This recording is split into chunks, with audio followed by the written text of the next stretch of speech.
you didn't just take a personal objection to it. You did not just say that you felt demeaned about it. You made it a Kerala pride issue. And not just Kerala pride issue, you made it a South Indian issue. You said, you know, we are very proud of what we wear in South of India. When I tried reading up, and from my experience of seeing different parts of India, munda and different forms of munda or lungi for that matter is very prevalent across South of India, but even in other parts of India. For example, in the east of India, where I have seen it myself, even from West Bengal for that matter, even in other parts, Odisha for that matter, up north, even Bihar and Uttar Pradesh. You know, when you chose those words, and you are obviously from South, so you have all the right to say what you have to say, and you, as a parliamentarian, when you are speaking, to somebody who is saying, this wasn't about raising a bias. This was about politics and positioning oneself in politics. What would you say to that? And you know, it's ironical that we are having this conversation now. Onam is round the corner. A whole lot of festivities in different parts of the country are around the corner when you're going to be wearing the mund and the lungi. I mean, not the lungi, but, you know, different variants of it. How would you say that? What would you respond to that? Neha, I do agree with the fact that you see this lungi is used across the nation.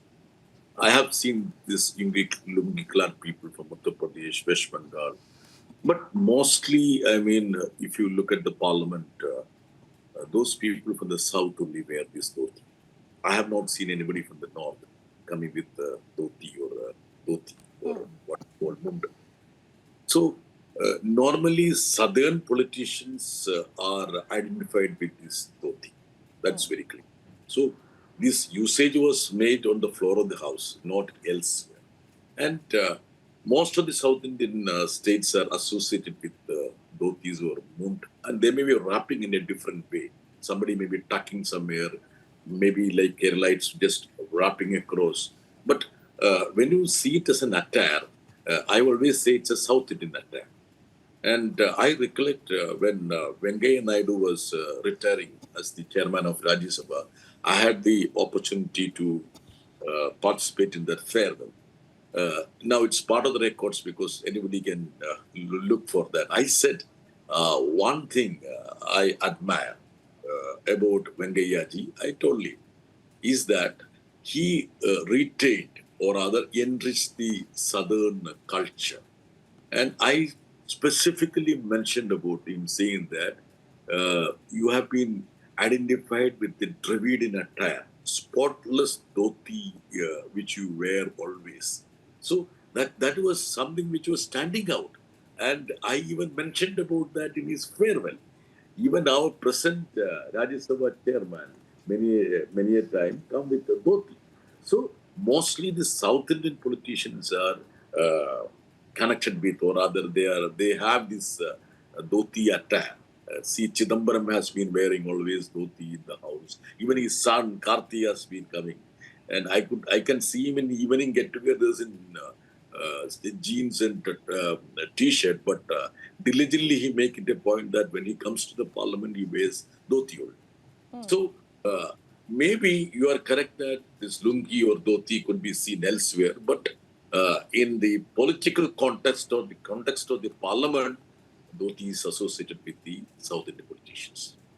You know, one is what happened in the parliament, and the other is what's been happening outside the parliament. For an MP from the left, do you see what's happened in Jantar Mantar? Reimagining not just politics, but reimagining the relevance and the force of left politics, with a whole lot of young leaders really taking the force, multiplying the force impact of the protests in Jantar Mantar.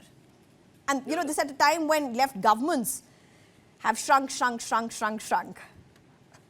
You want to drift away from the dhoti and lungi now and go to Jantar Mantar?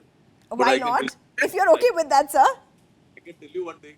After this dhoti lungi controversy, many politicians from the north, including Samajwadi Party leader Ram Gopal Yadav, Jaya Bachchan ji, they all wanted to have the Kerala costume, dhoti and vesti and something like that. Even Jaya Bachchan today came to the parliament with the Kerala sari, and we took a picture together. I know, we have those pictures. If we can put these pictures out as well. Absolutely. Yes, for solidarity. And one more thing I'll tell you. You must have seen me with dhoti clad, mund clad Mallikarjun Kharge. Oh yes, absolutely. We have those visuals on the screen as well, sir. And see, Kharge went home for the lunch break and changed his attire and came back with dhoti mund to express solidarity. And the moment he stepped into parliament, he saw us and he said, I am also Lungi Wala. That was his expression. And we took a photograph which you are showing it. So I'm saying that he has resonated beyond, say, the regional politics. Many politicians from the North India. And one more interesting tidbit I can tell you one thing. Please.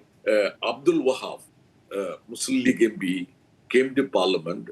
He didn't have the dhoti around him. Then I think Mallikarjun Kharge himself said, why you are not wearing a dhoti? So we had a couple of dhotis in parliament itself because many had asked for the dhoti because Derek O'Brien wanted, Manoja wanted. So we had brought a few pieces of dhoti. So there and then a dhoti was handed over to him and he wrapped it.